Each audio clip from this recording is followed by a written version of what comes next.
What's going on, everybody? It's Davey from the 80s, and you are now entering the Cinema Chop Shop. So park your ass right there.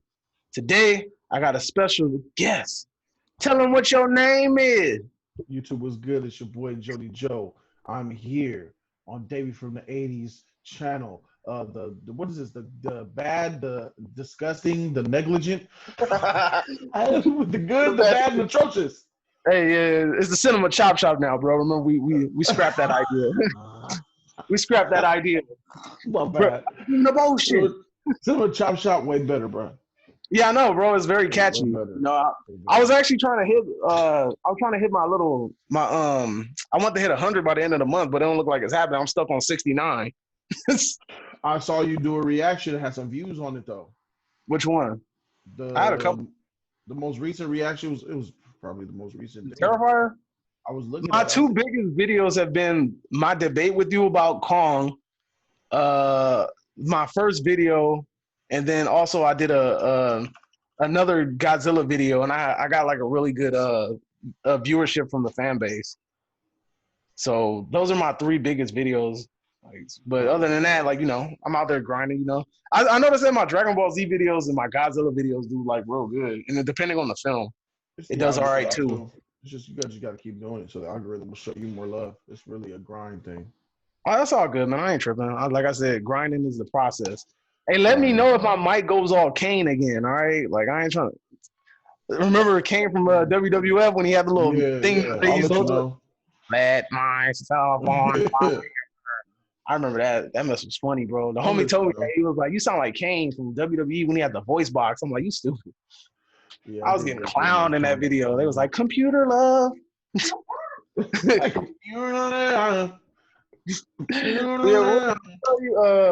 Oh, bro. Hey, I just thought about this right now. Have you ordered any of them snack crates? Like you've had a snack crate before, right? Yeah, it's I forgot the name of the shit. Do you always snack get packs, them? Or like, packs. Yeah, they send them to me all the time. I got like 3 of them motherfuckers over here. But do you always like constantly get it? Like you never have any problems with it? Yeah, it always comes on time. Okay. Well, yeah, if y'all ever run across this snack company called Tokyo Treats, F them. Stay away from them, bro. They scumbags. Oh, scam you artists. Definitely use Munch Pack. Munch Pack is A-okay with me. Yeah, bro. I did this thing with Tokyo Treats, and I ordered it, and they was like, "Oh, we sent it," and I was like, "Well, I ain't got it." It's been like 4 months later, and then they tried to automatically renew my membership the next month without even telling me, bro. They just automatically tried to renew it. So when I told them, like, they literally just renewed it, and I told them, "Hey, I don't want that. Like, cancel it and give me my money back." And they was like, "Nah, we can't." And I'm like, "Bro, you haven't even processed the order yet. Just basically said like, oh, we're already charging you. The package hasn't been made, the box hasn't been made, the shipment label, y'all haven't even announced everything that's going to be in the box yet. And you telling me you can't do it?" They was like, "Nah, we can't do it." I'm like, "Man, whatever." So I went to my bank. They handled that. So I got the first package they said was delivered, because the second package is the one where they was like, oh, they automatically charged me for it. The first package I'm waiting for, and it never showed up. And then yesterday I got an email from them talking about, well, we ain't going to give you a refund. You're going to have to go through your people. So I'm like, dang, like that? That company is janky and grimy and shiesty. And if you run across it, stay away from it. F them fools. Have you ever gotten one from them at all though? Nah, bro, I've never got. I only wanted one so that me and my wife can try it, because we was like, dang, like we love Kit Kats. So I'm like, oh man, I thought it would be like all cool to get like a nice little, right? I'm like, I thought it would be cool to get a nice little package from Japan with all the little candies and sweets and stuff, and it never showed up. And I'm mad about that, bro. It ain't cheap either. It's like $30. Damn. Exactly. That's what I'm saying. I don't know how much. I thought Munch Packs are like $10. I could be wrong though. I ain't never paid. They just send them to me for my channel and shit for free. I don't pay for sheets. Must be nice. Stuff. It has good stuff. Man, Kit Kats is fire, bro. You ever had the mint chocolate Kit Kat? Which one? You said the mint chocolate chip for Facebook. Mint chocolate Kit Kat, bro. The mint and dark chocolate Kit Kat, bro. I'm not a fan of mint dark chocolate. You know what? I might like it because I like peppermint patties. Them old man snacks. Yeah, shout out to the old man in the chair. And then go ahead and get you one of them. They be in a little glass. Go ahead and get you one. Go and get you a sweet. You like, this ain't a sweet, man. You trying to say my breath stink or something? What's going on That's here? like the ultimate old man. It's the old man snack. Is the pepper Hard candies. and some Werther's originals. And them hard candies and the little twisty orange ones. Yeah, The ones that make all the noise. Oh yeah, those. Yeah. Get you a butterscotch out of there. Go and get you one of them. Like that's them church snacks. Yeah, get you one. Shut up. Stay quiet. Yeah, go and get you one. If you run across that, if anybody in this comment section run across that company, don't do it, bro. Don't do it. Yeah, don't do it. I never even heard of them, but then Yeah, I ran across it and I was just like, what the heck? Oh, bro, and then on top of that, what made it worse? Now I know what you were trying to tell me, babe. Freaking, I was on Facebook, right? And I started commenting on the comment section on Facebook, like, hey man, this company is shiesty, they da-da-da-da-da-da. You know what they did, bro? What? They straight up deleted my comments and blocked me. So now I can't say anything on their page. Hey, them niggas funny, bro. That's grimy. Hey, I love it. That's tight, bro. Like that's grimy, bro. I'm trying to tell people, hey, beware, don't go to this company. They straight up me, bro. Give me what your money. What kind of company is that? I ain't sending you shit, and I'm gonna charge you again. And when you come to my social media account, I'm blocking you, bro. They moving like gangsters, man. That is a gangster Suge Knight move right there. That's sad, bro. Man, that's death row, bro. Death row in Japan. I'm about to pull up to their headquarters. But I wanted to ask you something though, bro. We had a discussion about this a while back. Why do you like? Well, how come you don't like Gangs in New York like that? I know we talked about it a little bit, and you said, oh, Leo's performance wasn't all that great, which I agree. His performance in that movie wasn't all that. But like, what's with the Gangs in New York slander? What's up with that? Yeah, Gangs in New York. I like Gangs in New York, but I'm gonna be honest, man, it's overrated, man. Y'all gas Gangs in New York up to the heavens. That's a real great movie, bro. A real great movie, is it? It is to me, bro. I think honestly, like I like era pieces. I'm a sucker for era pieces.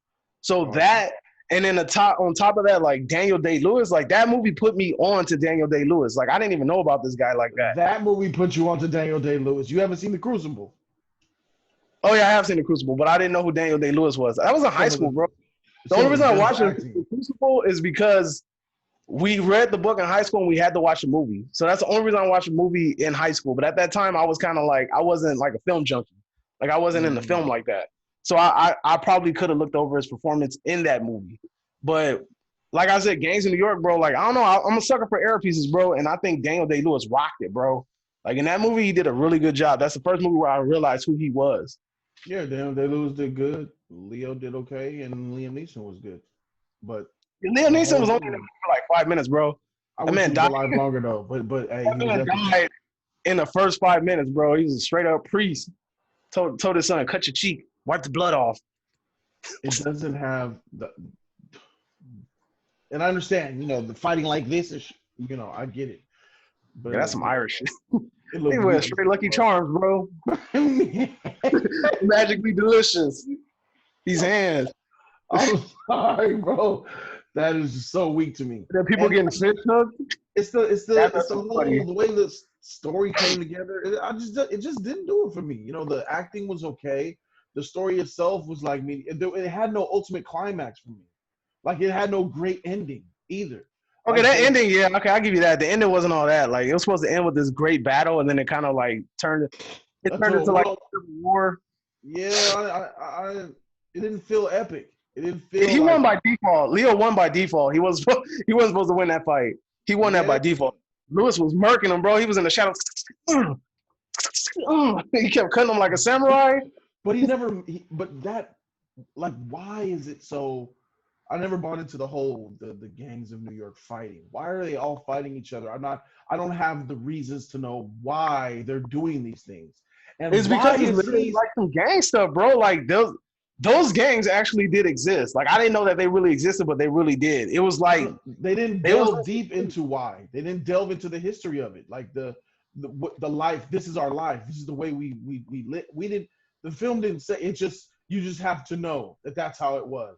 Well, most of the crime they talk about most of the criminals were petty criminals. Remember when he's walking through the town and he's like, oh, those people, like all of them were like petty criminals, the ones that used to act like transgenders and then like finesse dudes for their money. Like they knock them out and take all their money. But he was just saying like a lot of them did like petty crimes, and then the natives, which was Daniel Day-Lewis's gang, was kind of there to like reinforce order. So they was like the head honchos, like they ran the whole neighborhood, and then basically people paid them. So it felt incredible. I didn't get with that. I honestly didn't. I was like, okay, I'm watching it, but I'm not a part of it. I'm not in the world. I never got into the world. It was just a layer of, okay, I'm constantly watching the TV, and I'm watching them do their thing, but I'm not a part of that world because it wasn't immersive. Another thing is the scale of the whole film was so small. Like it looked like these small sets, reused locations. It just felt small. It didn't feel like New York. It didn't feel like a big real thing. It felt like a really small, like two buildings across the street from each other. That's what the whole film felt like to me. I can see that. Like, you wanted them to like kind of like dive more into the 5 points. Yeah, open the I was world like up. five. Open the There's world. like 5 points of the borough or whatever. Like, you know how you can go. Yeah, I get that. I can understand that. But it was weird because I remember when we It was first still a talked. good movie though. To me, it's a really great movie. I like it. Like Daniel Day-Lewis's character, like knocked it out for me. I made, I used to make beats, so like I took one of the snippets from that movie and I kind of used it in a sample. So I thought it was pretty cool. I like I said, his character in that movie did it for me. He kind of sold me. Leo's character was okay. The supporting cast was all right. That Irish dude, the one with the stick, I forgot his name. Yeah, He's in a couple of movies, but he did a really good job as well too. And then yeah, old boy from Step Brothers was in that movie. That was the first time I ever seen him in a serious role. The one with the curly hair. What is that fool's name? I know his name, but I'm just on the edge. Yeah, I know what you're talking about. That's not Seth Rogen. She said Seth Rogen. Seth Rogen. L. What's his name? Jeez, I hate that. I hate. John C. Reilly. I think so. Yeah, him. Yeah, that. Boats and hoes. Yeah. But he was kind for in Step Brothers. That's the only one that I never seen Talladega or nothing like that. So I didn't really. I'm not into like those kind of movies sometimes. Like I don't know. They seem too weird. Like there's just certain movies I'm just like not like a fan of like that. But it's weird, bro. I wasn't, like I said, when you said Gangs of New York, you was like Gangs of New York is like Masamento's like all right, it's so. Like I was surprised. I thought that was going to be one of the movies that you was like, hey. Nah, bro. Like so did I. I went in there with that hype level of like, yo, we gonna see something nice. You know, finally about to. I was disappointed. It wasn't as graphic. Fight choreography, the story, the motivations of the characters. Sure, the bad guy was okay, but he was just, in my opinion, what made him special? He was just another little nigga running around cutting fools. Why is he good? Where's the big muscle man at to just knock this fool out real quick? So this is a movie about big and strong and know how to fight, right? But none of these fools can really fight. These fools fight weak. So where's the big strong dude that can take a lot of damage? Where's that big dude from Indiana Jones? You know what I'm saying? When he's fighting him on the airplane hangar, and Indiana got hands. So he's bah. He's like, it means nothing. And he's like this, what's up? Where's that dude at to beat the crap out of Daniel Day-Lewis? Like, never you seen a big dude. Like, you know what I mean? Daniel Day-Lewis was calculated, though. Like, I remember when he was teaching him how the killing points, and he was like, this right here. You are now entering the Twilight Zone. Oh, damn, it did it? Is it still doing it? Yep. Twilight Zone. Man, why I always do this on you? You are not alone. Let me see. Shooby-doo-bop, I wanna love you. Doing it?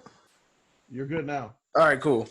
All right, does the mic quality still sound good? Because I don't know if it connected to my... All right, cool. Dang, so I got to unplug it and plug it back in? That's crazy. Well, at least we caught it and you know how to fix it then. Oh, yeah, at least, right? Yeah. But, Daniel Day-Lewis was very calculated in that movie, bro. How so? I mean, bro, he literally ran that whole town by himself. How? Yeah, how? How does a little weak man like that able to ride the whole town? Fear. The fear of what? Fearsome acts. Bro. That's what reserves the orders of things. Somebody would have been challenged him. Someone would have been did a coup, double teamed them, killed them. Come on, man. You gotta let me know why. I didn't believe in him. I didn't believe in him as the ultimate tough guy. Yeah, he's a tough guy, sure, in his brain. but in actuality, like manifesting it against all these other thousands of men, you're the guy. I understand why Liam Neeson was that dude. He's a big, strong motherfucker. Liam Neeson's a big man. Those big hands. But Daniel Day-Lewis, this little guy? Come on, man. Bro, that's Lincoln, bro. You can't doubt Lincoln. Nah, but like I'm saying, like, he has all this hype. Like, jeez, I know there's some people right here on the block that'll throw hands on him right now, tune him up with the quick. Yeah, bro, that man like 80, of course. No. In his prime, regular street thugs out here will give them hands to this man. Oh man, I don't know. 1930, what was it? 1918, early turn of the century, 1920s. I probably like the early 1900s or something. I don't know. 1910s. Yeah. I don't know, bro. I saw hay balls and stuff, so you know that was. They had early 1900s. Oh yeah, they didn't have vehicles, huh? Yeah, because this was before the So it might have been 1890s or something. This was during the Civil War. It was during the Civil War because they had the New York City draft riots. So yeah, it was during the Civil. So 1860s then, right? Yeah, 1860s. Yeah, it was during the Civil War. But I can't believe it. But let me ask you something. So we talking about disappointments up in this thing. Yeah, then you always talk about how 2019 was a what? Bust. We talk about 2019 was a bust, bro. So like let's discuss like some of the movies that disappointed us the most. You can pull up the list. Man, seriously though. All right. Okay, that's a surprise one. The Gentleman surprised me, so I'm not gonna put that one there. Have you seen The Gentleman? The Gentleman, isn't Matthew McConaughey in that? Yeah, Matthew McConaughey. I wanted to see that. How was it? It was really good. Okay. Really good. Another surprise, I heard Dr. Sleep was good, and then I heard it was really bad. It's a Shining sequel. Have you seen The Shining? Yeah, absolutely not, man. She evil. I don't watch that shit. Okay, so then you ain't gonna vibe. Right, you ain't gonna vibe into that. So Dr. Sleep was all right to me. Of course, to me it was a decent predecessor, like to The Shining. But was it like on the scale of as good as The Shining? Not really. But it was good though. It wasn't horrible. It's like Avengers Endgame. I don't know, man. I don't consider that like a film. Like it's a movie. It's something to watch. Blockbuster. That definitely would make you have a insight on the year as a whole. True. I mean, I don't know, man. Like I said, like when I think about 2019, like I don't want to be like, damn. Okay, let's leave out the superhero movies then. Yeah, forget them. Like The Laundromat. Have you seen The Laundromat? The Laundromat? What is that? Yeah, it came out on Netflix though with Antonio Banderas and Gary Oldman. Nah, is it good? Not really. See? He's like, all right, Knives Out. Knives Out, I saw that. I actually like that. I think it was decent. I liked it. Is it like top tier 2019 film? Hell no, but it was good. It was watchable. Let's talk about the movie that I met you on. Us. Bust, bro. Huge disappointment. That was 2019? Good Lord. Woo! Yeah. That's super bust. And you know what? Sonic was better than I thought. Not gonna lie. Yep. Was it great? No, but it was better than I thought. Yep. Midsommar was a buzz, bro. I know a lot of people that hyped that up, and it was like, oh, that movie was real great. Midsommar was a bust, bro. Like, it was not as good as I thought it was going to be. I agree with Midsommar. I agree with that. I agree. We both agree with Us. Do you have another one? Because I'm looking at one right now. I want to know your opinion. Ma? Did you like Ma? Was all right. Love Ma. Ma is tight, bro. Ma was cool. I liked it. Yeah. Don't let me drink alone. Don't let me drink alone, man. Ma was entertaining as hell, bro. I like that. Spencer was fire. I like Ma. I liked it. Ma was entertaining as hell. Once upon a time when Hollywood wasn't as good as I thought it would be. Bust. Yeah. That's one of Bust. that's a weaker one right there. It's Quentin Tarantino's worst movie, bro. I would have to. It's funny because I know you're gonna slander me right now, but in order for me to say that, I would have to watch Inglourious Bastards first. I haven't watched it, and I know you're like you love Inglourious Bastards, and that's one of your top tier Quentin Tarantino films. But I would have to watch that first before in order to complete my Tarantino watch list. Bro, you can't sit up here and tell me to watch Nightingale when you ain't seen Tarantino's best movie. Yep. We already talked about this. You know I ain't seen Inglourious Bastards. You just remind me. I know I forgot. But what the heck, bro? What? Hey, You and your wife. Isn't it on Netflix? I'm pretty sure. It's on Netflix, bro. You know what you need to watch on Netflix? The Guest, bro. You like movies with good soundtracks, right? The Guest. I think I've seen that. Is that with Joel Edgerton? Who? No, that's The Gift. Never mind. No, I was like, what? No, The Guest, bro. If you like Drive, you're gonna like The Guest. Oh, okay. That movie, and it's crazy because the people that did Drive, they were supposed to do this. They're supposed to do this horror series of this cult film that I used to like, and I'm mad because that might get put on hold because of the whole situation right now. Mm-hmm. Ready or Not, I didn't like it. I ain't gonna lie, I didn't like Ready or Not. I didn't. What is that? The one with that girl that she gets married into that family and they trying to kill her. Yeah, I didn't watch that. Oh, It Part 2. It Part 2. Bust. Yeah, it didn't live. Lighthouse. Bust. Lighthouse. That was good. Lighthouse was good. Yeah. What else we got in here? Invisible Man. That was actually better than I thought. I thought that movie was gonna suck. I don't know if it's because I had low expectations, but that movie was a lot better than I thought. I liked it. I gave it a C. A C? Damn. It's in the middle for me. Yeah. C for crying out for me. What else? 1917. Huh? 1917. Overrated. Oh, with Jennifer. What's that fool's name? Cumberbatch? Doctor Strange? Benedict Cumberbatch, yeah. You don't know, stupid. Why is his name like in highlights in that film? He's only in that movie for like 5 seconds. A-list actor. Yeah, it was okay. It was cool. It was entertaining. I think it's like the same reason why Jack Nicholson is first on the credits over Batman. Bro, you want to know what's funny? When you watch the original Carrie, they put John Travolta's name like in huge letters, and he's barely even in that damn movie. See, that's how it went back then. It's like CC Specs and John Travolta, and I'm like, oh snap! That's another. Oh, that's gonna be my next video. I'm gonna rank the Carrie films from best to worst. That's gonna be my next video I'm working on. So 1917, I guess, is okay. It was underrated. It was overrated to me, but it's still a good movie. It wasn't as good as I thought it was going to be. Like they hyped that shit up like it was going to be really, really good, and it wasn't that good. Bro, Midway was better. It was a better war movie. Yeah, you told me about that. I still haven't got around to watching that. Midway was better to me, bro. Irishman. Ooh, love that movie. That movie was good. That was good, bro. That was a good movie. Did you see Harriet?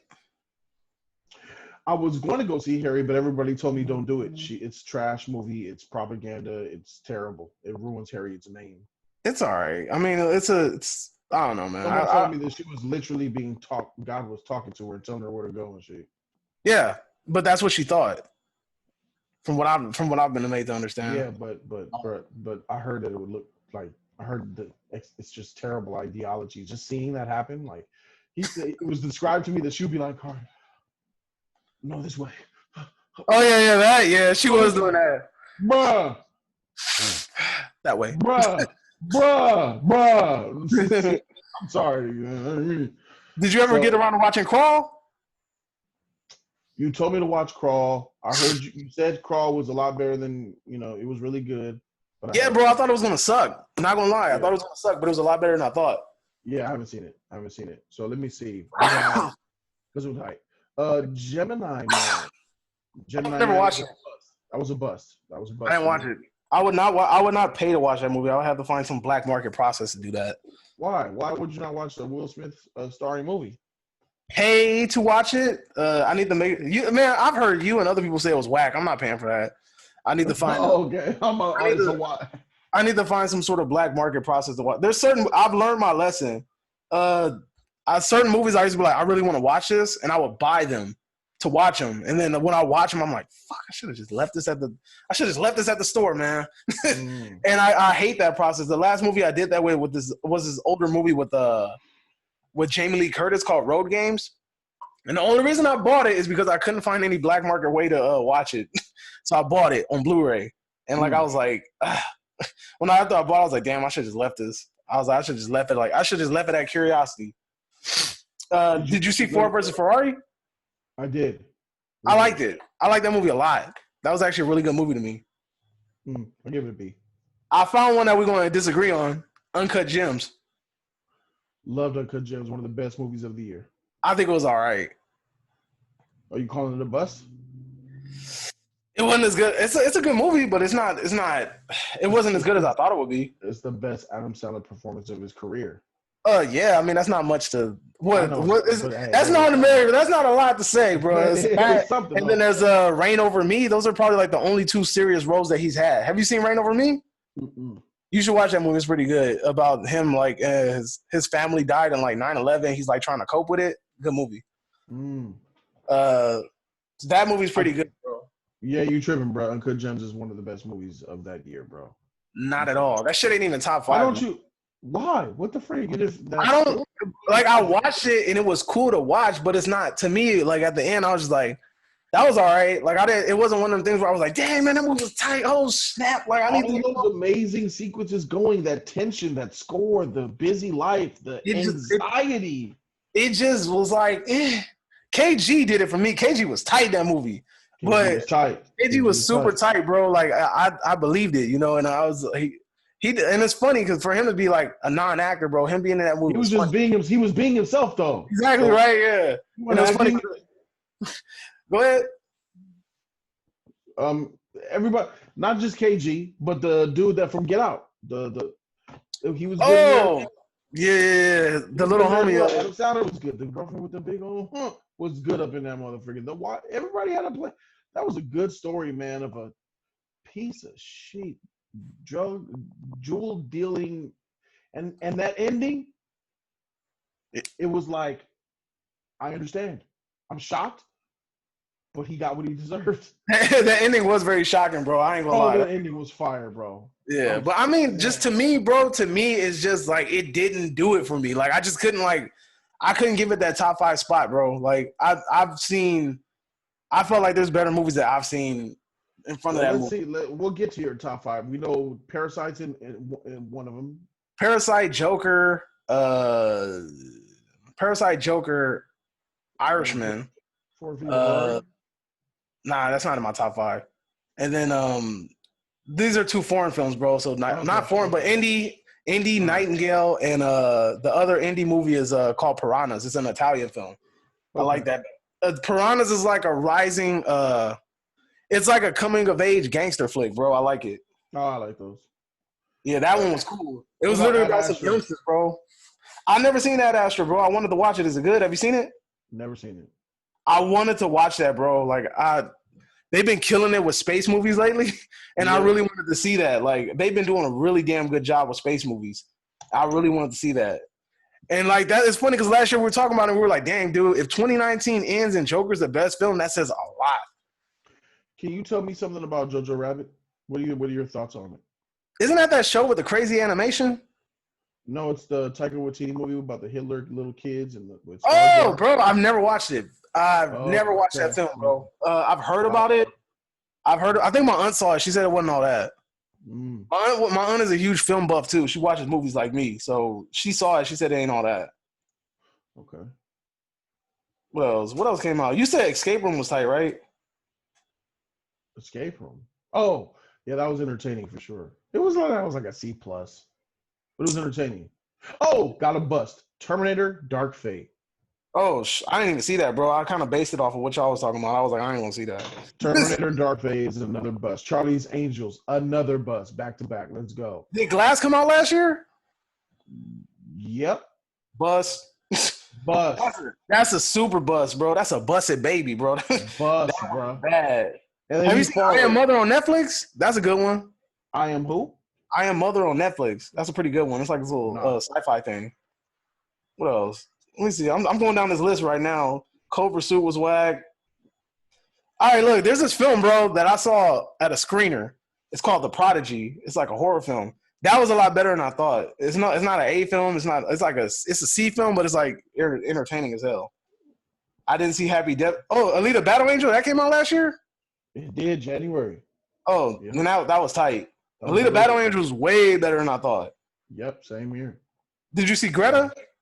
No. That was all right. It's not like a horror.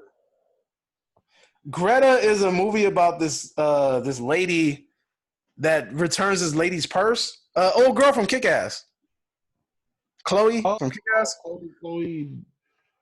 Chloe. whatever her last name is. I'm about to talk about her lately because I'm about to do a Carrie breakdown with her, so I'm definitely bringing her ass up. Okay, Chloe Grace. She has a weird last name. Moretz, yeah, that one. Yeah, she's in that movie. It's about this girl that she returns his purse back to this old lady, and this old lady's all lonely, so she invites her over to kick it, and then like it turns out that the old lady's weird.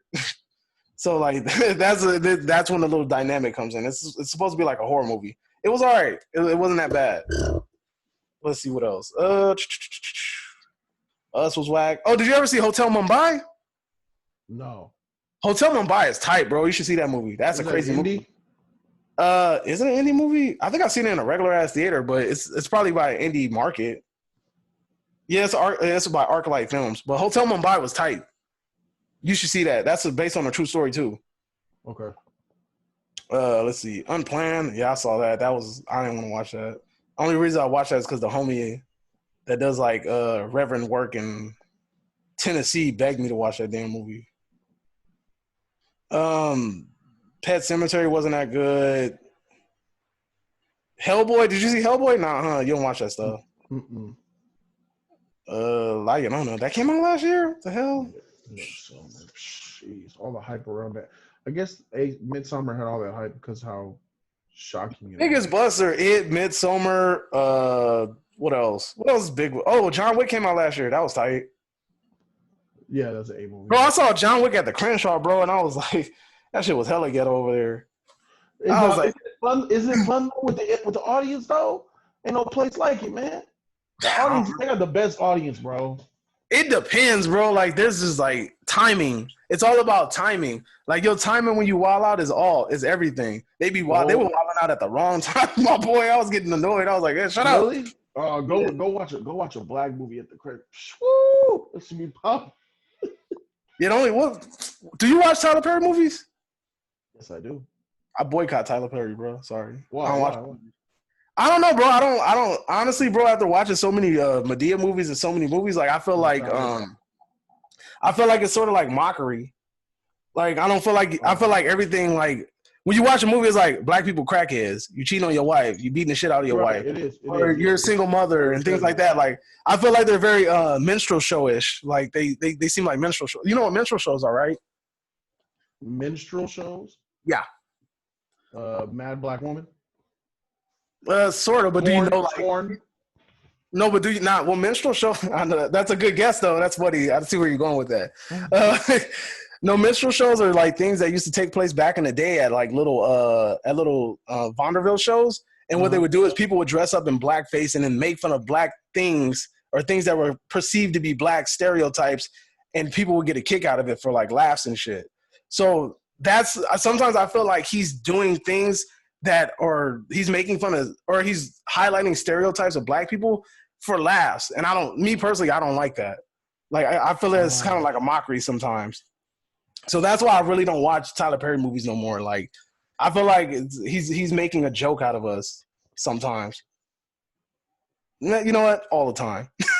In most of his films, bro, it really feels like, I feel like he's like playing off of stereotypes, and it bugs the hell out of me. Like, not every fucking family that's black is like, oh, a single parent. I know it's a huge rate, rate among black families, but it's not every family. Not every black family has a crackhead mama or a single mama or somebody that's struggling. You know, like, it's just too many stereotypes in there, bro. It's like, damn, could you like do one movie that don't got a stereotype in it? Like, it's kind of like, I don't know, man. You got the gangster ghetto granny, you know, so ghetto gangster granny, you ain't lying. So it's like, you know, like, I'm like, man, come on, like, you know, we don't always solve our problems by pulling out nines on people. Come on, man, we beyond that. So after a while, it kind of gets like repetitive, but you guys get the point, man. 2019 was a hell of a bust, man. Like, it was a lot of films that came out that just didn't come into fruition. I thought they were going to be a lot better than what they were. One thing I wanted to touch on, bro, specifically with you, because who better? But if you were trying to give somebody some advice that wanted to go into entrepreneurship, even specifically with YouTube, what advice would you give them? Uh, so with YouTube, I'm gonna say that it's important, in my opinion. You know, my advice maybe not be the best advice. I'm gonna say that it's important to be yourself, to be honest to who you are, and to keep at it. Consistency, real honesty is kind of where it's at, in my opinion. That's what I value. But other people will tell you otherwise, man. That's just my story. Uh, and the number one ingredient to making consistency, anybody can do. Uh, Being yourself, everybody can't be themselves. Some people they fear public opinion about, oh, if I show this side of me, I will get judged. I don't want to be embarrassing on camera. I don't want to embarrass myself. I don't want to embarrass my family, my friends. I don't want to be embarrassed. You know, I don't want to show that side of me share that side of me with the world. That's a struggle for a lot of people, and I understand that. But if being yourself and being honest on camera is a struggle for you, you know, maybe you shouldn't be on camera. They have other content, voiceover content where you can just show graphics and then talk through a microphone, which I know a lot of people do that on YouTube where they don't even have to show their face. So I would say like the number one ingredient that is needed for YouTube is passion. Like I Passion. said, something that you're passionate about. If it ain't something you're passionate about, it's gonna feel like a chore. You know what I Yeah, mean? Like exactly. You're you gonna don't want burn to feel out. like a chore. Yeah, you don't want what you do to feel like a chore because it becomes a job. It becomes a job you don't like. You know what I'm Yeah. saying? That's when your content is going to suffer. And the viewers will be able to see it. They'll be able to read into it. Yeah, I feel that because, like I said, that's why I've been wanting to start a YouTube channel, and I have various things that I'm interested in. So, I remember I told you my first idea, and you was like, Yeah, ah, no, he was like, no, no. don't go that route, don't go Politics that and route. religion is no. Hold on. You know, Yeah, yeah. I was like, nah. I was like, it's that's funny because heavy. yeah. And like I said, it can make or break you. Like we was talking about that other YouTuber, he's lost countless of amount of subscribers, bro, like over 10K, because of his opinion, because his opinion changed on certain things, and like when you don't talk when you don't toe a certain line, it could be detrimental to you. When the thing that I like about your format and I mean being honest and being real is that if you do that, then people will know what to expect. Like nothing will surprise them. Like nothing will surprise them or rub them the wrong way because this is who you are, and you've been that way since the beginning. So it's not Mhm. like, oh, I need to unsubscribe to this channel because he said something I don't like. Well, I mean, if you were upfront and like that from the beginning, then they would know what to expect. But you can't toe a certain line and then all of a sudden in the middle just switch it up. So that's why, honestly, I thought that me focusing on different passions of mine that are more geared towards people was a safer bet, like movies, anime, most specifically Dragon Ball Z, and monster movies, and when I get around to it, sports. Eventually, I'm gonna get around to looking at this NBA bubble and making a video about that. I've been watching the scrimmages, but I want to see what the real games are going to look like. Yeah, those scrimmages ain't looking hot for me, bro. I'm like, It looked like a like gym pickup game. fake audience, fake hearing, audio of the audience, and I heard, I hope that the courts start to get their labels on there, their logos, better jerseys, actually make it look more professional. But from scrimmages, Yeah, because it looked like people pull it up in freaking joggers, bro. Like, yeah, hey, yo, anybody want to play five? Hey, you got five? You got five? Oh, you got that's what five it feels too. like. It honestly feels like they just running fives, bro. But Oh, yeah, but glad that's like, coming back. right, but Mm-hmm.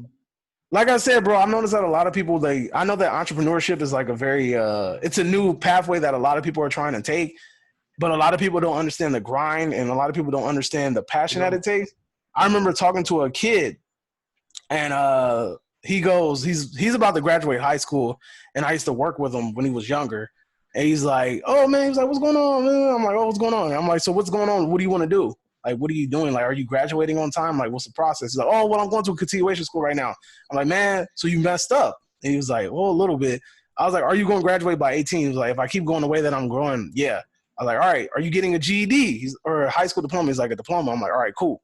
So we talking or whatever, and then I was like, "So what do you want to do for the future?" And he's like, "Well, I wanna own my own business." And I was like, oh, tight. What kind of business? I don't know. I went on a lot of different businesses. I'm like, okay, but what's one of them? And he's like, I don't know, a lot of businesses, like, you know, like he was, I think he said I think he said like a tow truck company or something. And I was just like, okay. I was like, well, you need money in order to start a business. I was like, so what are you going to do to get that money to start that business? And he kind of looked at me like crazy, like, because I guess he didn't think that far. And I was like, it's an honest question. I was like, look, what job are you going to get after high school that's going to help you secure this money so that you can get this business started? He was like, well, I don't know any job. He was like, any job that's going to hire me and pay me the most. And I stopped him and I was like, do you realize that I was like, do you work right now? He's like, no. I was like, well, do you realize that any job that hires you is going to give you entry level position pay? And I was like, so that's either going to be minimum or a little bit above minimum, depending on where you go. I was like, so you can't go in there demanding $20 and you've never worked a day in your life. I was like, I'm just letting you know that now so that you won't be disappointed when you go over there. How old was this kid? 17. And I don't think like I said, I've known his parents and things like that, and I know they don't have these conversations with him. So I'm glad that I was able to have the conversation with him. But I told him, look, your best bet, if you want a job that's not going to pay you minimum, I was like, either work at the post office, I was like, or work at a school. I was like, most of the times, those two jobs will pay you above minimum wage. Yeah. I was like, and they're really good jobs that have a way that you can climb up and get more. I was like, there's upward mobility in these jobs. I was like, so these are the jobs that you want to look at. I was like, specifically the post office. I was like, because if you get if you get a post office job, that's a government job. And I was like, that opens a lot of different doors. Like you can go from the post office and then you can end up working at DPSS and all these other places, right? So there's a lot of doors and avenues that you can get open just by simply working at the post office and getting that government clearance. And he was like, oh, okay, I'm going to look into it. Will he take the advice? I don't know. But my philosophy is always like, you can never say that somebody never told you. That's always my philosophy. You can never say somebody never told you because I told you. I remember when I was 16, I was in a summer youth program. I was working at the Kaiser Permanente Hospital on Cadillac and La Cienega. I was working in the radiology department, and we had this, and every now and then, all of our departments, there was like maybe 20 students who were all joined from all different schools who were in there. And I was in there, and the lady came to talk to us, you know, a lady up in the department, high up, came to talk to us to kind of motivate us and stuff. And she singled me out. She was like, what do you want to do? What are you here for? What are you going to do with your life? What are you going to do with this and stuff? I was like, oh, I'm going to go to college. I'm going to go to college for a 2-year degree and for business. And I'm going to transfer to USC or UCLA and get my bachelor's degree in business management. She was like, oh, okay. What kind of job are you going to get? Where are you going to work? I was like, anywhere, you know, business management, I'm going to be a manager. And she was like, no, you're not going to work anywhere. It's not that easy. You need to understand that once you get a degree, you're going to have to figure out where you're going to work. And I was like, dang. And everybody could tell that I was offended. And I was like, kind of trampling on my dreams here. And she was like, no, I'm just telling you the hard truth, baby. You're going to have to figure out what it is. It's not just about getting the degree. You got to find a job. I'm like, of course I got to find a job. I guess you wanted me to narrow myself down, like narrow the goal down. Like I'm going to go to college, go to transfer, go to 4-year, get my degree, then apply for Boeing and try to get. But I feel like if it's that specific, if you're being that specific, that could be a good or a bad thing, right? Because I'm going to Boeing, and then you go and you get out of college, you apply for Boeing, and Boeing says we're not hiring. So then it's like, dang, my whole entire goal is shambles because it was predicated right on freaking Boeing. I didn't factor in all these other places.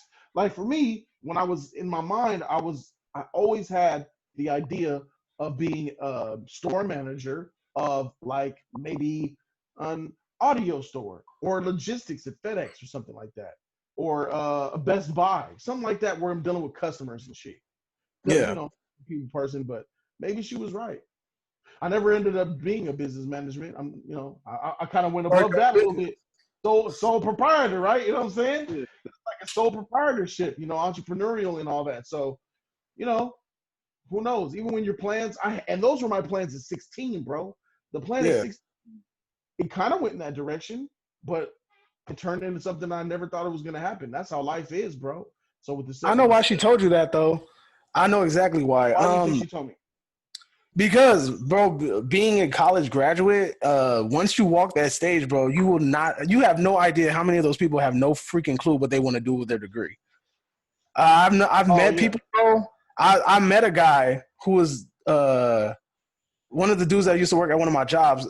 He was actually the assistant principal's son, bro. And he had a bachelor's. Is it no idea what to do with their degree, or is it that they picked the wrong degree in the first place? A lot of people just pick a degree and just be like, I got a bachelor's. It should get me in the door somewhere, and they don't know what they want to do with it at all. Because this dude had a bachelor's degree in sociology, and he was working. Right? I mean, you could counsel. You could do a lot of stuff with that. You could do a lot of stuff with a bachelor's degree. Period. He was working as a supervision aide on a yard for like 3 hours a day, making minimum wage, and I'm just like, yo, like, why are you doing that? You could be subbing, bro, and making like double that. Like, what are you waiting for? Like, I would have been applied. I was like, because he had his degree before me, and I was like, I would have been applied to be a sub, dude. Like, you sleeping? Like, what you doing? He was like, oh yeah. Like, he was like, I didn't really know much about that. Like, I'll look into it. And I was just like, okay, whatever. So like, I think long story short, bro, I think he's an Uber driver now. And I'm just like, that's what I'm saying, bro. And the other homie, he was working on the yard too, and he had That's just a lazy motherfucker, though. Bro, that's a lazy motherfucker you talking about. No, but see, these people walk that stage, bro, and afterwards they have no clue what they want to do. He had a bachelor's degree from UCLA, and he didn't do anything with it. The other homie had a bachelor's degree from USC in history. He didn't do nothing with it. And then they didn't know what they wanted to do with it. They just got it. Like, those are two different cases. So the first guy, lazy. He don't want to go get a job using his degree. It's weird. He could go right now and go get a job. You just told him. Be a sub. Yeah. Oh, I'll see what's up. Lazy nigga. He probably got – there's so many other reasons why he's probably demotivated. Probably got a felony. I don't know. The other dude, that's the guy who I was talking about. When I was going to college, it was mostly half the students – didn't know what degree to pick, and he picked a bad degree. Yeah, exactly. Like, because I told him, like, what the hell? I was like, bro, what did you want to get with that degree? He was like, I don't know. I think I wanted to I liked history, so I just picked that. And I was like, but what job did you want to get with? He was like, I honestly didn't think that far. And I'm like, well, because the one thing about it, because I'm in the I was in like a behavioral science program, and the biggest thing was our professors always grinded us like, what y'all want to do? Make sure you figure out what you want to do. Hell, our last year in the program, the lady was like, look, y'all pick something that y'all interested in, and we're going to send you there. Like, we're going to try our best to send you to something that you're interested in. These are all the things you could do with your degree. We're going to send you somewhere where you can get some experience. And it was, with me, it was either I was going to teach or I was going to work at a hospital being a child development specialist. So those were my two options. Like, I had an idea of what I wanted to do. Like, I was hyper focused and I knew what I wanted to do. And like, a lot of people don't have that. Like, they get out of the thing. Like, the homegirl that graduated with us, like, she had no freaking clue what she wanted to do, bro. She just graduated and was just sitting on a degree for like a cool minute. But I don't know what happened, but she ended up working at a hospital, and like, she has a really good gig now. But like, that's scary, bro, to walk the stage and like, dedicate that time and that effort into it, and then you really are just, afterwards you're just lost. Like, you don't know what the hell you want to do with it. Like, I have this piece of paper, it could get me in these doors, but I just don't know which door I should go trying to walk through. Like, it's like, just go start knocking, bro. What you doing? Start knocking on them doors. Like, do something. Like, like with me, as soon as I graduated, bro, I applied the place I wanted to go. I applied at the place I wanted, the second place I wanted, and then the third place that I wanted. The third place called me first. And then the first and second place called me at the same time, and I just picked the one that was going to pay me more. So, I mean, like I said, I got options, bro. And then like, I just randomly was talking to sometimes it's just like opening your mouth, bro. And I think sometimes people are afraid to speak. I just randomly had this conversation with this person, and I was like, hey, I was calling just to see, like, because I don't work during the summer, because that's the way my job works. Like, I don't work during the summer because I work with kids. So I called this dude up and I was just like, hey, you know, I was wondering if you guys got any summer gigs or anything available. He's like, who am I talking to? And I told him my name or whatever. And he was like, oh, okay. He was like, you got any units in this particular subject matter? And I was like, bro, I got a bachelor's degree in that matter. Like, you know, he's like, oh, for real? He's like, oh, we need to meet then. So we had a little Zoom meeting and chopped it up. And long story short, he's planning on hiring me as a side gig. Now, the good thing about it, bro, is that I told him that I'm not going to be able to work there full time, but he wants me on board because we had such a great conversation that he's willing to like basically work with my work schedule just to get me to work there a couple of hours after work so I could be at the location and make a little extra money. So, you know, sometimes just talking, bro, get you in the door. Yeah, that's a mouthpiece is a good thing that everybody doesn't have, which is true. I got a question, man. You got any brothers and sisters? Yeah, I got one brother and 4 sisters, and then I probably got a hell of a lot more. Nah, bro, I probably got even more brothers and sisters on my dad's side that I don't even know about. So, are you close with any of them? I am close to probably 2. 2 of them I'm real close to. The other 2 is like everybody else is like kind of like, oh, you know, we talk and the door's open, but we don't go kick it and all that. But the 2 that I was, what's up? Are you a middle child? Nah, I'm kind of like I'm second to last. So the baby. Yeah, sort of. My sister's the baby. She was. My wife says I'm the baby. I'm the baby boy. Then how about that? I'm the baby boy. All right. Baby boy. Yeah. So you got special treatment and attention from your parents? Nah, bro. I wasn't raised by my parents. I was raised by my grandparents. Did they give you? Oh, I mean, the thing is, my grandfather put me on game because. Again, hold up.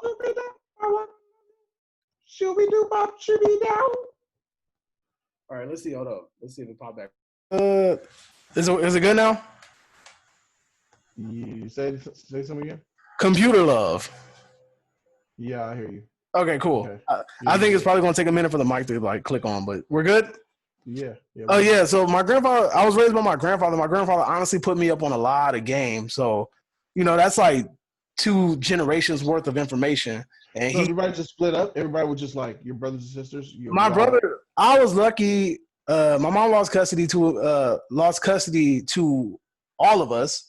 Me and 2 of my sisters ended up with my grandparents, and then my brother and sister ended up in foster care. And then later she ended up having another kid that she kept in her custody.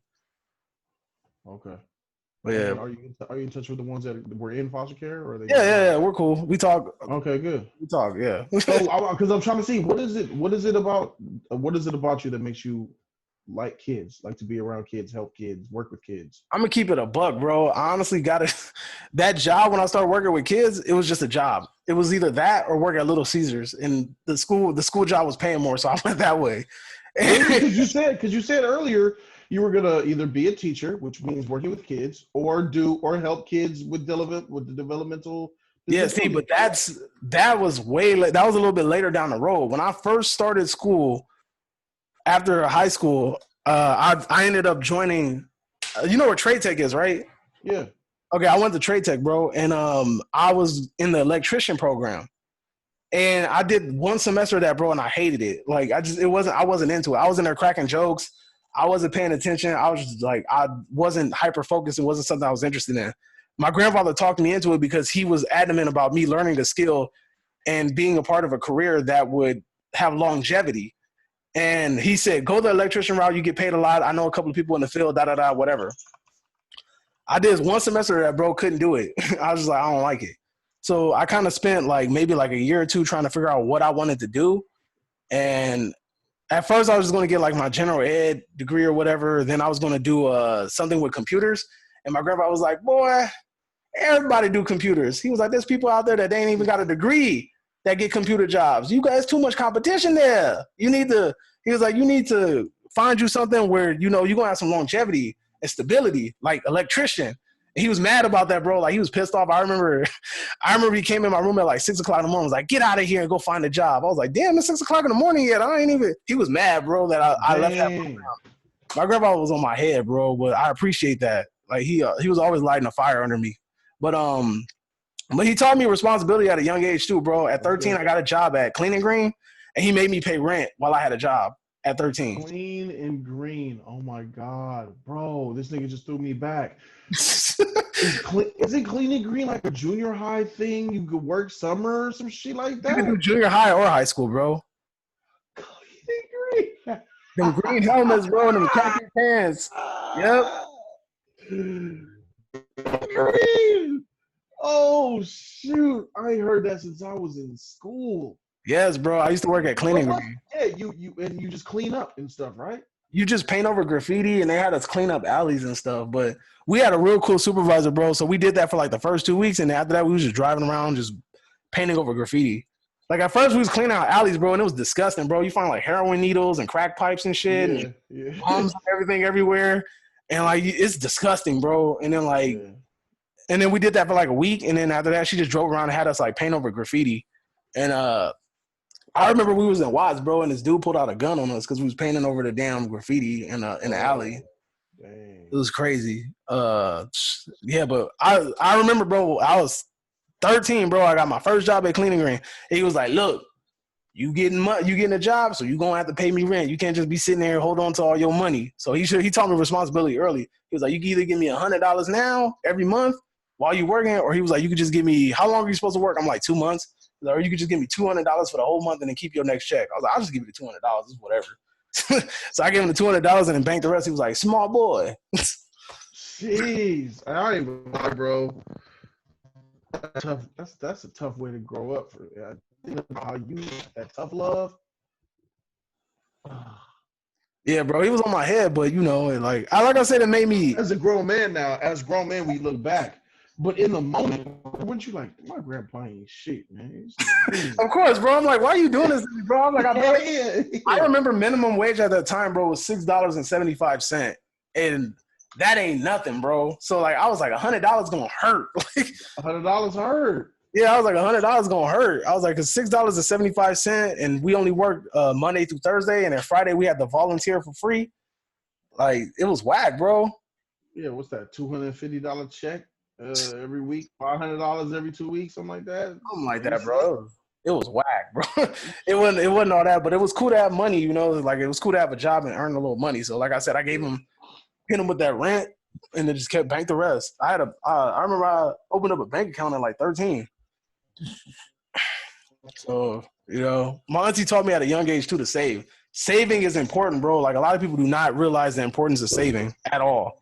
Saving is important. Getting into the habit of saving. If you could get JoJo to start saving now, bro, start getting him to save. Like have him do like little like. He's already doing it. He saves his money, bro, and he does not like not having money. That's good. You know, that's really good, bro. The value of it. He saved up to $120, and we just went to downtown Disney 2-3 day Sunday, and he bought him a whole bunch of Lego pieces. And I was like, all right, son, you got enough money to get more? He was like, no, I don't want to have no money. I'm just gonna spend like $100, and I'm gonna keep some money. Smart, because he doesn't like he don't like being broke. That's smart, bro. A lot of people don't. A lot of people do not realize the importance of that little thing. That little situation right there is very important, bro. Because a lot of kids would have swung for broke. They would have spent. They would have spent everything. They would have been like, "Oh, I could get some more." For real, they would have spent everything. So that right there shows how good how good you're doing at parenting, bro. That's a really good sign. Because I got family members, bro, that I'd be like, man, like y'all. Spending habits suck, bro. Like you can't spend what you don't got, man. Like come on, like you gotta like budget and like try to save and everything like that. So, I mean, I try to get like my thing. I try to tell some of my family members, like especially the younger ones. I'm like, look, man, all you got to do is this. Like just bank a bunch of money, and then eventually, when you want to get something, it won't hurt that bad when you got to spend it. Right. You know, like if you're gonna like, let's say like I don't know, you save up like $6,000 or something like that. If something go wrong with your car and it's only like $400, that's better than only having $500 in your bank account and then having to spend that $400 to fix your car. You know, but people don't understand the importance of that. I've never been like the saving type of person. Like I tried. There was and I'll be on your head about it too, bro. You know. Yeah. Like, hey, like do this, do that. But I've started. You know, I've started in the last few months. So and it's dope. It's dope to save, to have some It's good, bro. It's Just in case, comforting. like a rainy day hits, you could be like, oh dang, we got this bill. We got to get this repair. It's like, I okay, told you, bro. I was like, get you a little Prius, bro. Prius. Get you a little Prius, bro. Be zooming around the hood, like, oh, you don't need that Lambo. Just get that Prius real quick. I'm cool on a Prius, man. I don't know. Get you a little Prius, bro. Take up the passenger and the driver's seat. I don't think I've seen a single person with a dude with a beard in a Prius. Hey, bro, look. The parking situation at your house, that'll come in handy, though. That little Prius will be fitting in them spots, bro. You ain't got no motorcycle, bro. And I guarantee you, bro, you probably got no parking now. Like, with everybody staying home and everything like that. Yeah. Like, 0 to no parking over there. Like, I already know. Like to say thanks again, bro, for the Wizard of Oz. I appreciate that. Oh, man, no problem. I thought you forgot about that. Did you ever watch it? This is my favorite movies, man. I'll never forget that. Thank you for that Wizard of Oz gift, bro. I mean, no worries. And your wife appreciated the banana bread since you can't eat it. Yeah, she liked it. We were trying to poison you, but it backfired. Take all them figures. No, I'm just playing. Motherfucker. Next time, Gadget. What's that? Next time, Gadget. Man, that show was. What's up with this mic? Like, the mic is like going in and out. Is that me or you? Hold on, I lost audio. Yeah, that's me. I lost audio for a second. I was wondering. I was like, "What's going on?" Like, you was sounding computer love-ish. I'm like, "Oh snap!" I got these wireless joints, man. They hurting my ear holes bad, bro. Oh, you got plugs. Yeah, I got. I like to plug holes.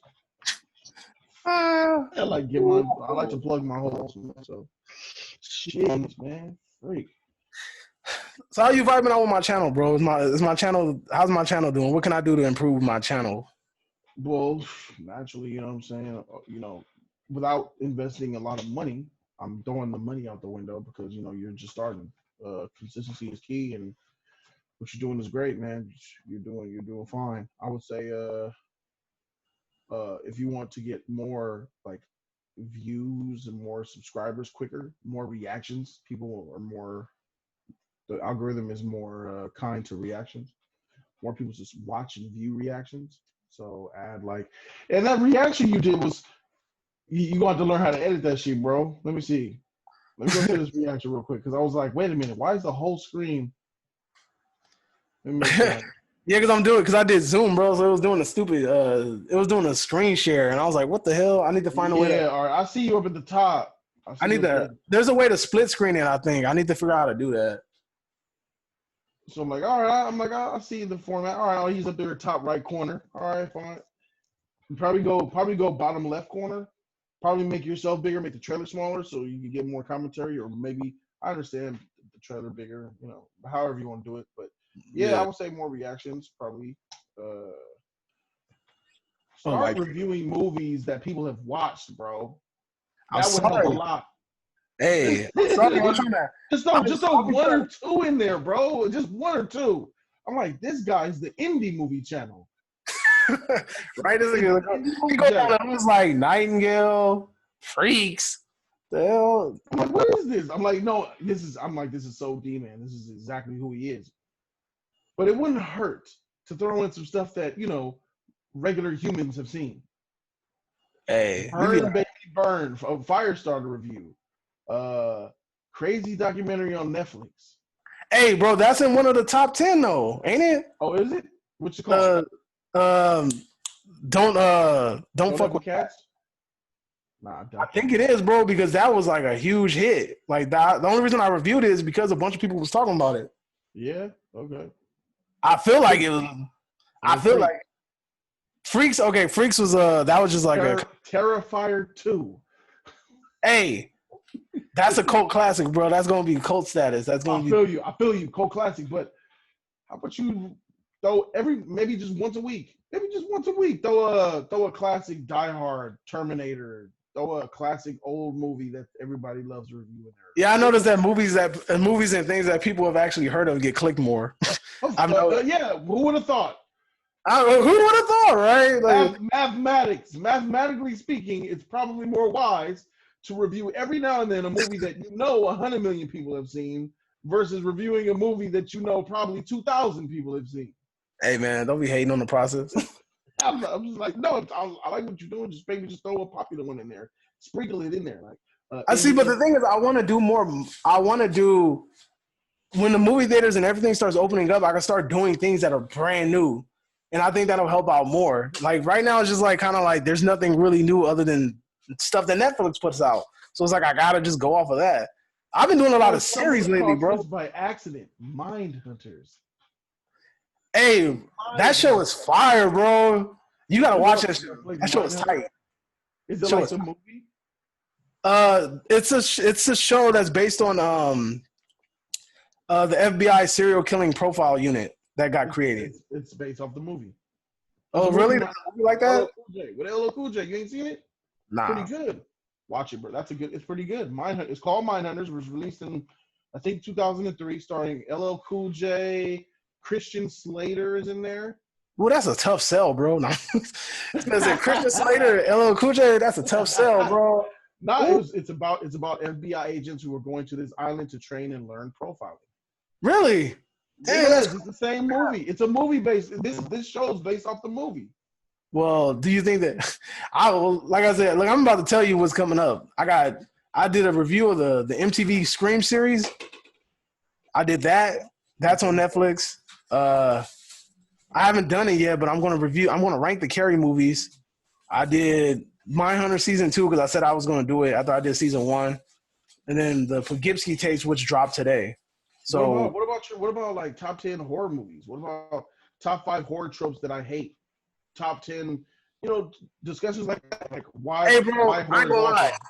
The reason why I like Terrifier is because it breaks the damn horror trope. Oh, does it? How many horror movies have you seen where somebody uses a gun, like the killer uses a gun?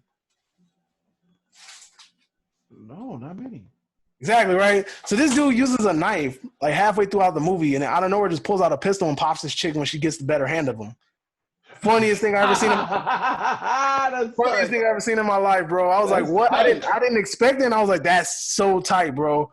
Like she turned the tables on him and she started beating him up. She was beating him up with his 2x4. He's on the floor. He looked like he begging for mercy. This man pulled out a pistol off the ankle holster. Was like, bop. Today, I was like, dang. But yeah, so dang, what the heck, bro? This thing's hurt. I think that's what it is. I was like, because it keeps doing that. Like it sounds like Optimus Prime is transforming. Oh yeah, that's the sound of my headphones. Yeah, I was like, what is that? I was like, you keep talking like, I'll get you next time, Optimus. Like, hey, bro, you still eat sweets? You said what? You still eat sweets? I can hear you. Your thing is still like working. Nah, it sounds all digital. Oh shit! Now you're dreaming in digital.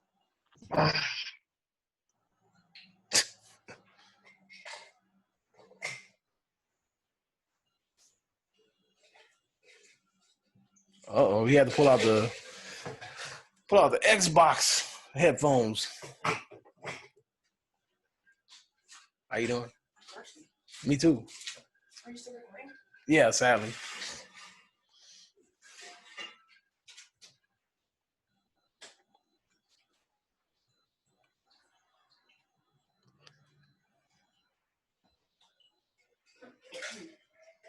Can't hear you.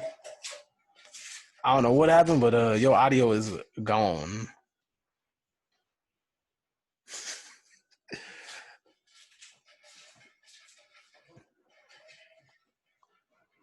So since there's this random act of silence right now, and then Jody's trying to turn on his mic, I see it glitching in the right corner from a red mic to his name, and he's looking like he's panicking. He's reaching for something, and he's trying to talk, but yet nothing's coming out.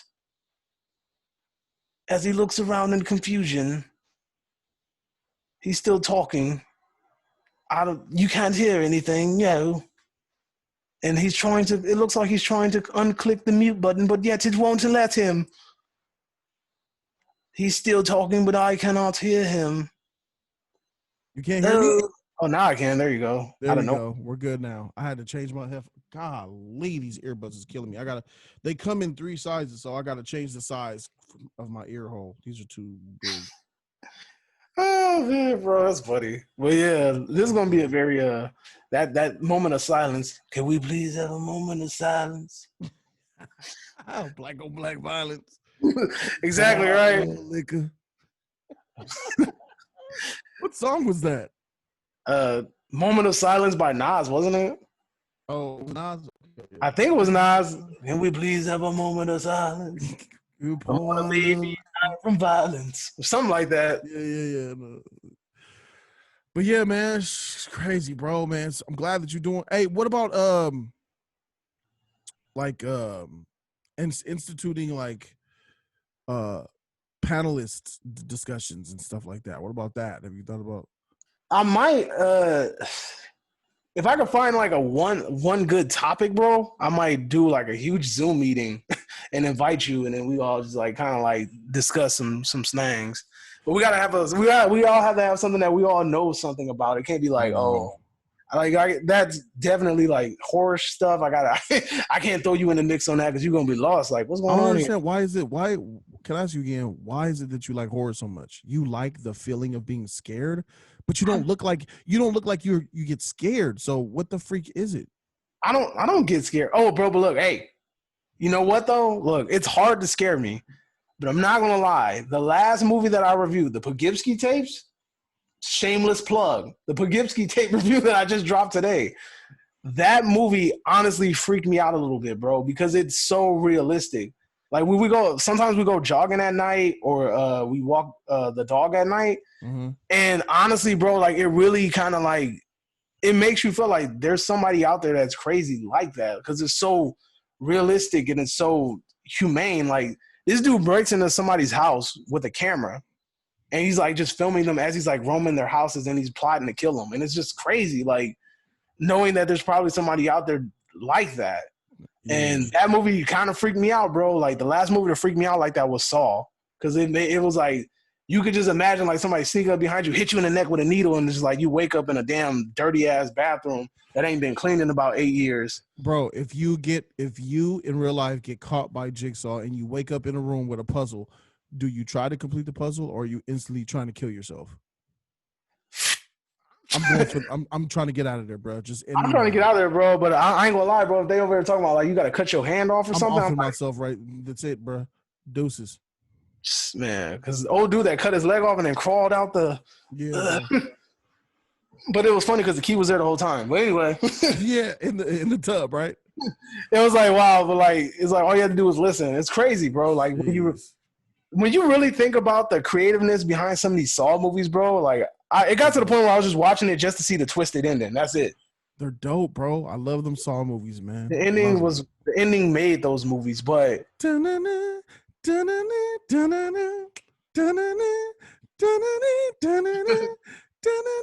bro, best horror score. Come at me. It's funny, bro, because remember that video got scrapped. We actually had that already. Yeah. that video's RIP.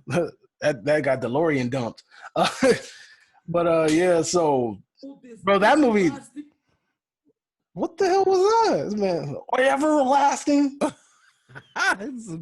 Something played just now. My bad.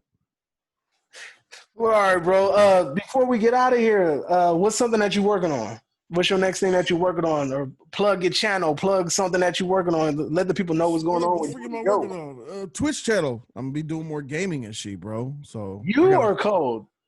Me. Oh, okay. And then when I get the Code hired, Code.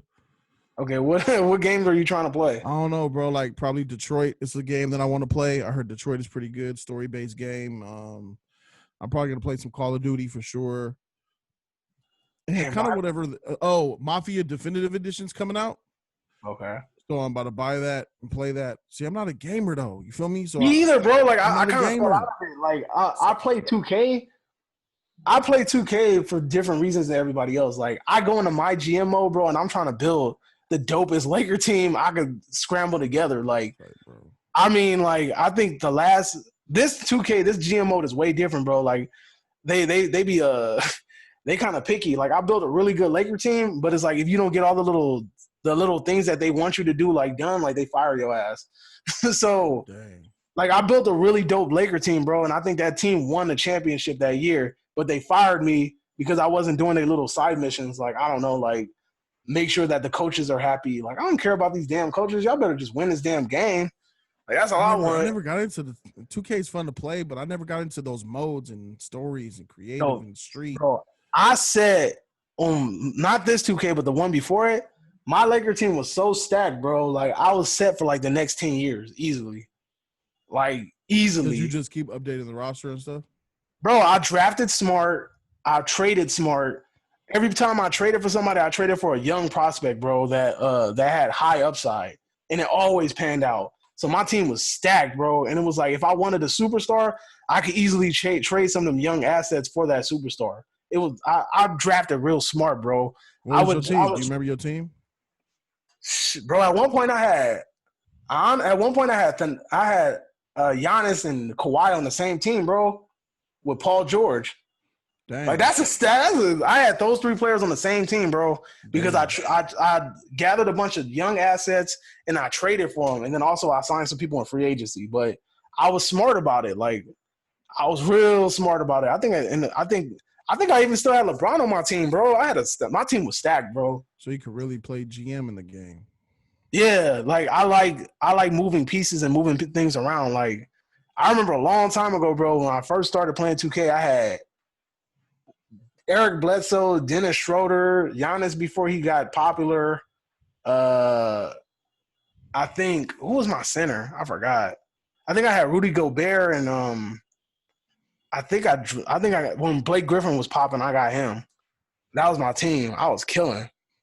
I had a super young squad, bro, and that was before the game officially made Kobe retire in the game.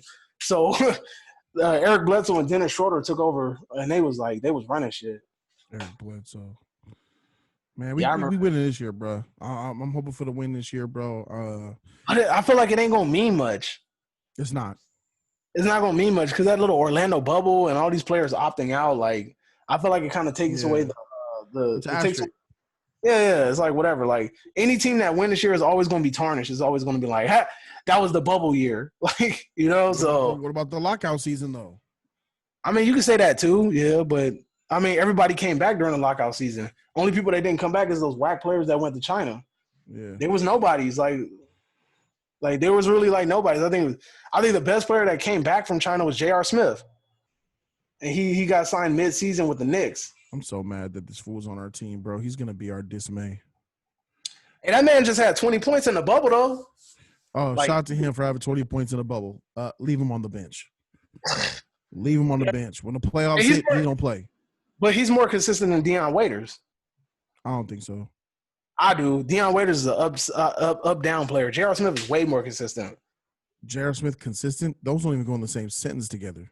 Bruh, J.R. Smith is a consistent. J.R. Smith that single-handedly cost a finals game for LeBron because he didn't know there was timeouts?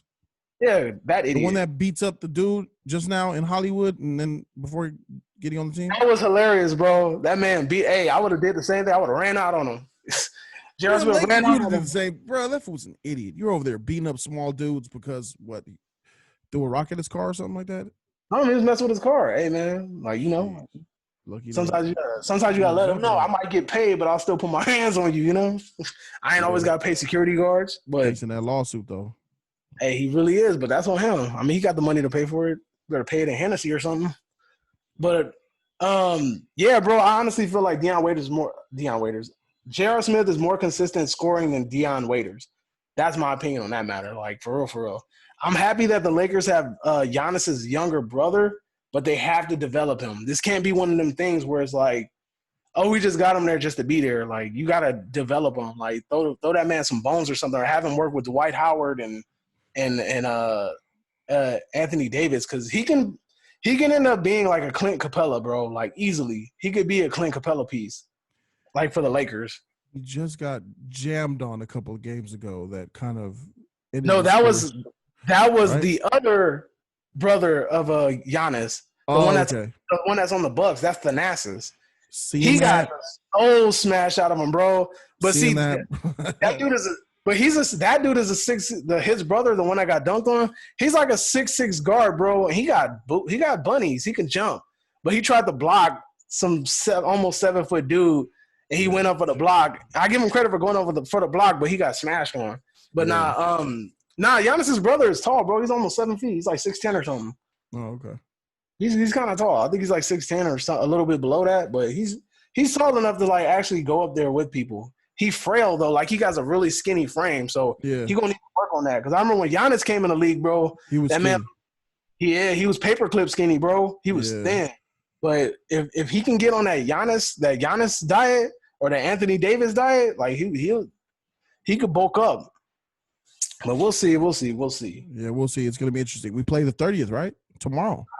I think so. Yeah. Is that the first game out of Is that the first game out of the scrimmages? Yeah. We're playing the Clippers.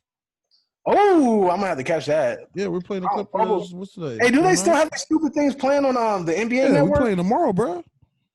Are these stupid things still on League Pass or like? It's on all that same stuff. Yeah, they're still gonna be aired the same way.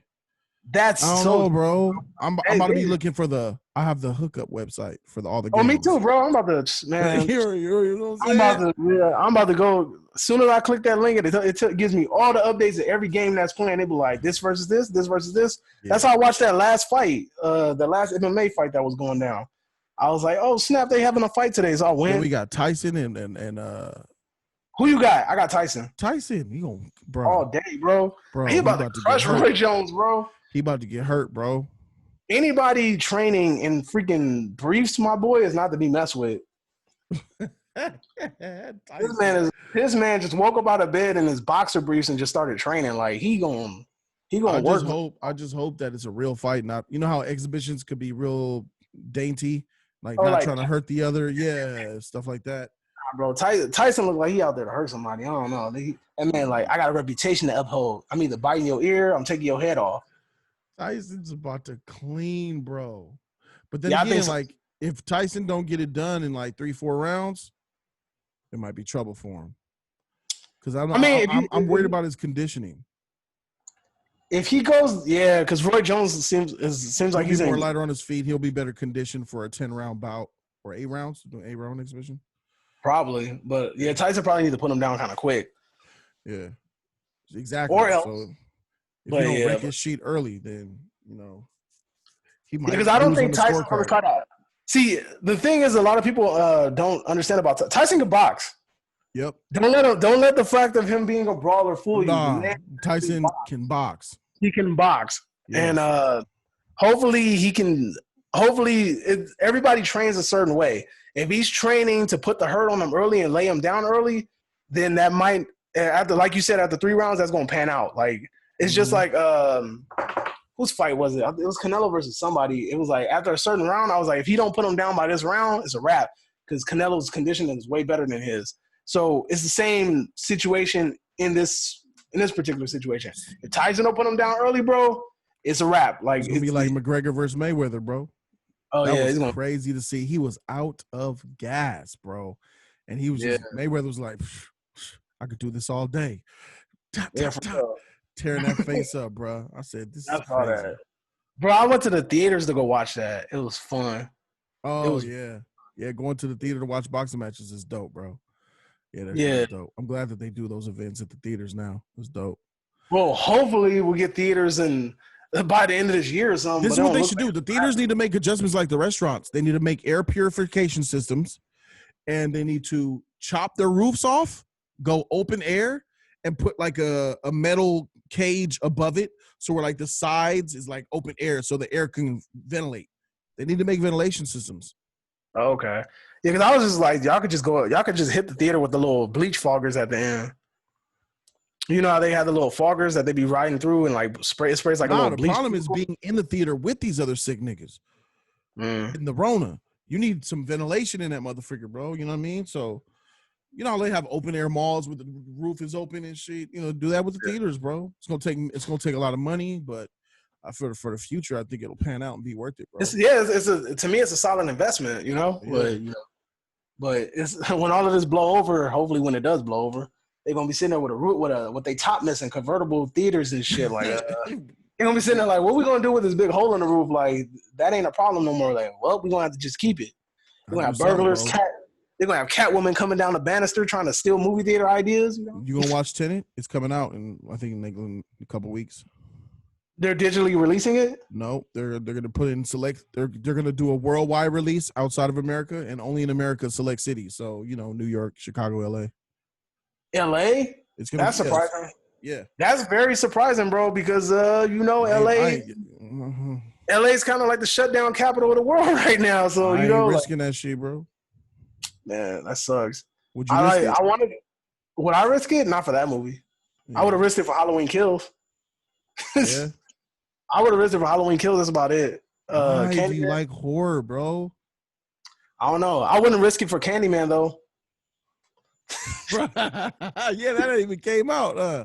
Yeah, they ain't even came out yet. That boy got pushed back. Shit. Yeah.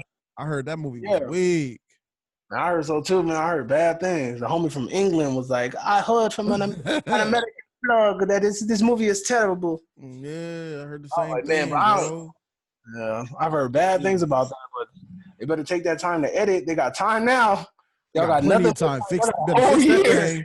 Yeah, got a whole call a certain somebody to come and do some reshoots. Man, seriously, dude. Seriously. Like, man. I mean, y'all can call me, too. I can tell you where you messed up at. You just got to let me see the film first, Yeah. No reflections necessary. Exactly, right? Like, man, just let me watch the films. I'll tell you where you messed up at. Because if what I've heard is true, then, hey, you might need to, bro. You know what's crazy, bro? I did a the MTV Scream review that's probably going to come out I think in 2 days or something. But freaking Tony Todd pops up in that damn show on season 3. And guess what? This man has a hook for he has hooks that he uses in his show. So it's a cool little callback, bro. And to me, it's tight. Like it's a cool little callback. And I really thought that was dope. Man has he really out there trying to kill people with hooks. It was tight though. But I should plug you because I have a dude that he has this pig clown face. His name is Sergeant Horror, and he's a Mad Monster. He works for Mad Monster. They do the horror cons and shit all over the country. Oh, for real? Yeah, I did a video with him, a video with him, and his horror community is thick. Like he be having all kind of horror actors and stuff on his show and stuff.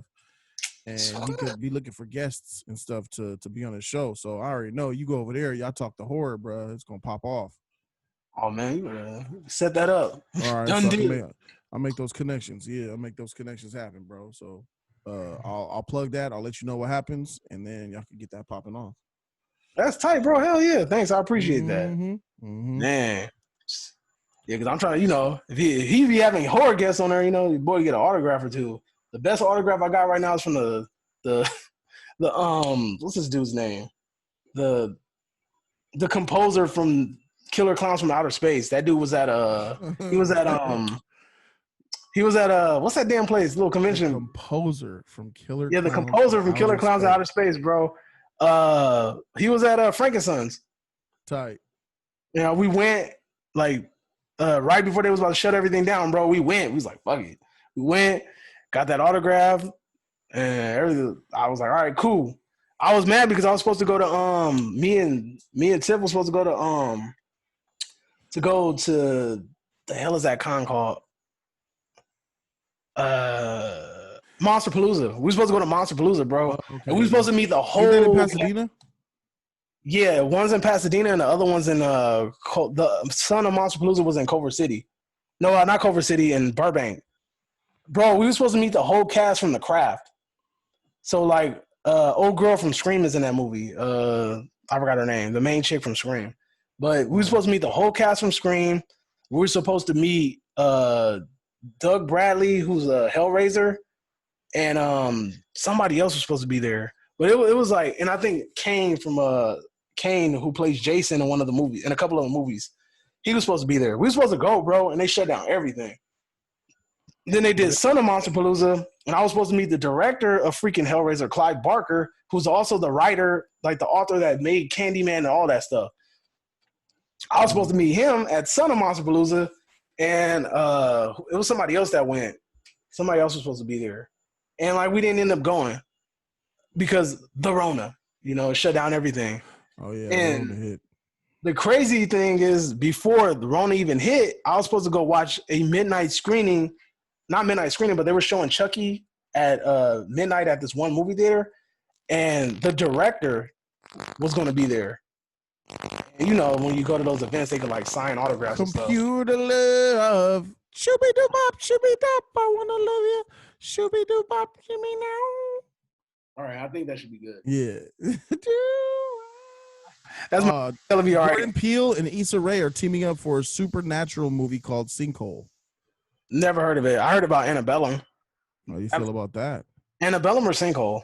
I never heard. Sinkhole. It's so they're going to produce an adaptation of the short story Sinkhole about a young family who moves into their dream home, except for the gaping sinkhole in the backyard. The sinkhole manages to take all things that are broken and destroyed and make them perfect again. That sounds what if that interesting. thing is a person? That sounds interesting, but I don't know, man. After Us, I can't really. After Us, I got my eye all the way up, bro. Yeah. After Us, I gotta see a trailer or something. Because Annabellum looks okay, but it doesn't look like something that's gonna knock me off my feet. Yeah, I don't know. Because that's the with Janae Monáe. Janelle Monáe. Yeah, she's in Annabellum. That's her first acting. Oh, okay. But Y'all yeah. got a dog? I know y'all had a dog. Yeah, we do. Come here. Nice, man. Hold on, let me see. I'm showing you. What's the dog's name? Leo. She always trying to set it off.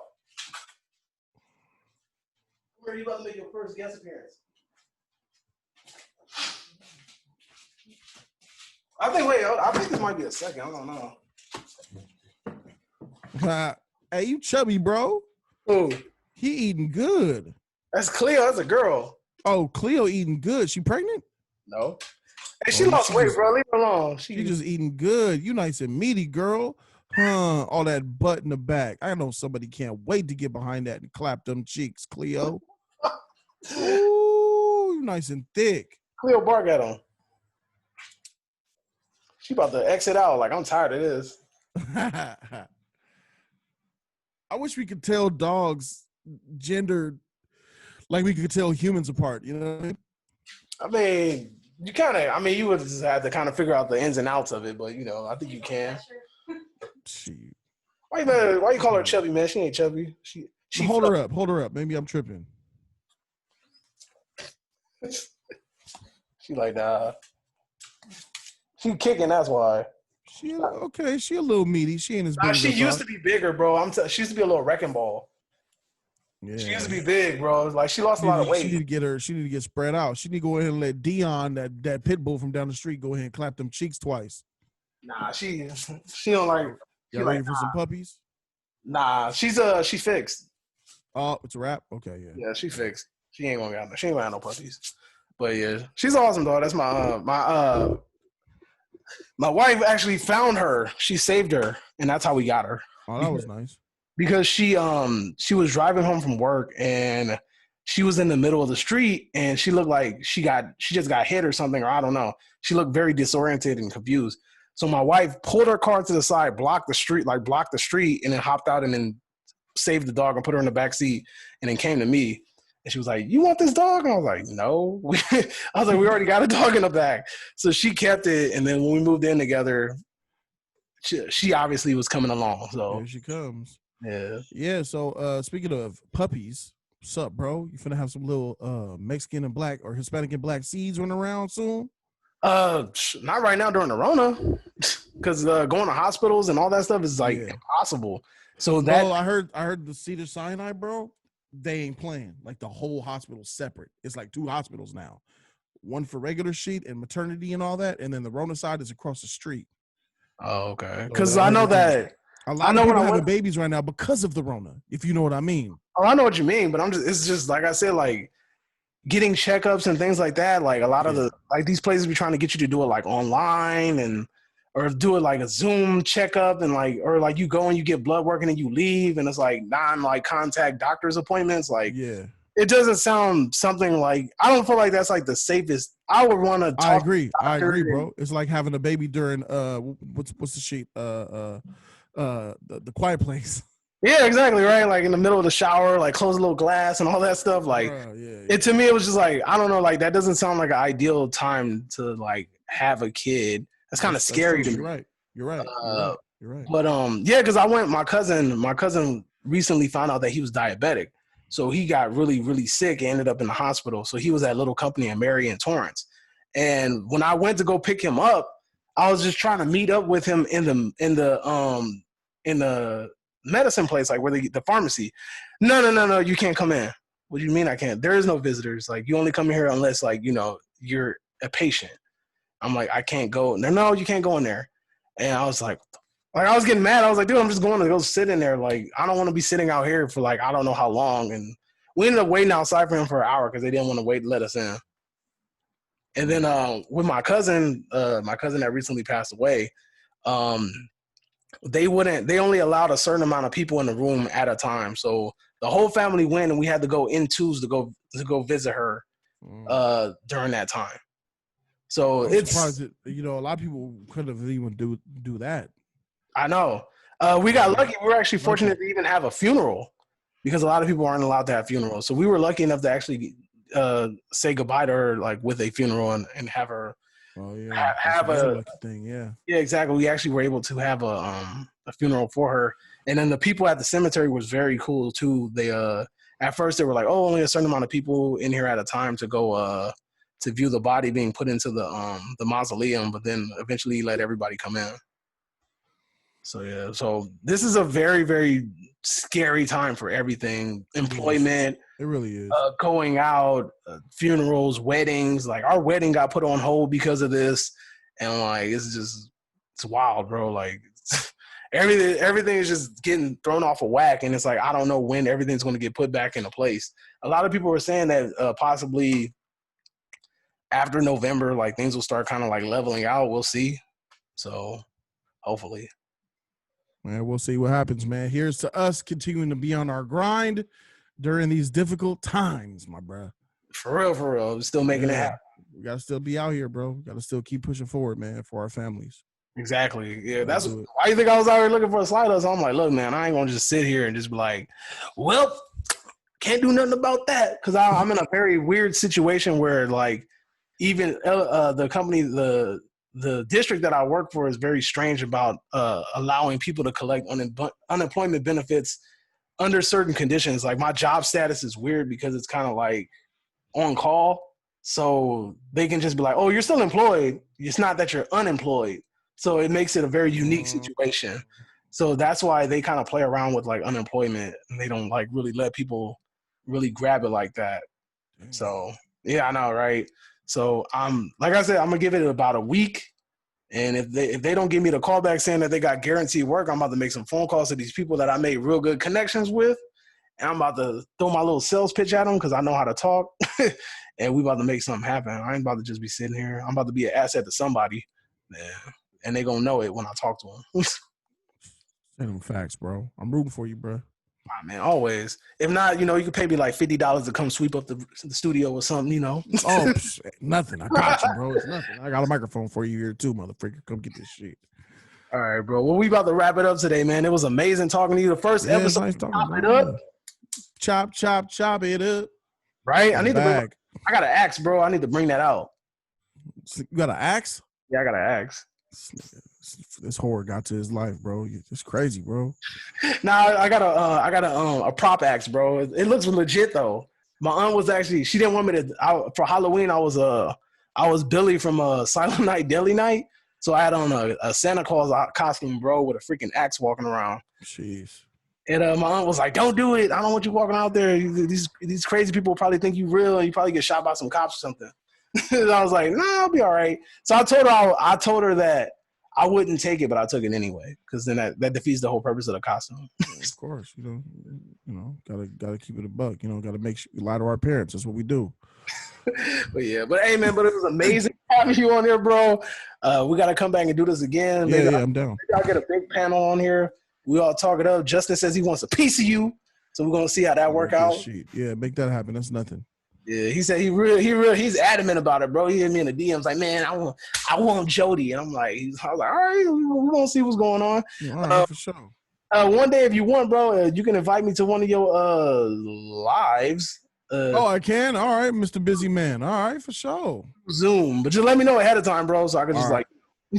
sorry, I'll let you know much in advance. so I can allocate that time for that. All right, I got you, man. Shout out to you and the wife. Shout out to Tiffany. Hey, Tiffany, thanks for supporting them, dealing with this motherfreaker. Say it. Hey, Jody. Hey. Yeah, we're supposed to come over there and give you some coffee cake. She's been talking about that. Oh yeah, that sounds fire. I would love some coffee cake. Your little head, but your little hat. I saw her dad hat. I saw that dad hat. Hey. She got that Dale Gribble special. Shout out to y'all, man. Thanks, man, for having me again, bro. Oh, no worries, man. But you already know this is the Cinema Chop Shop, and you're out. Adios.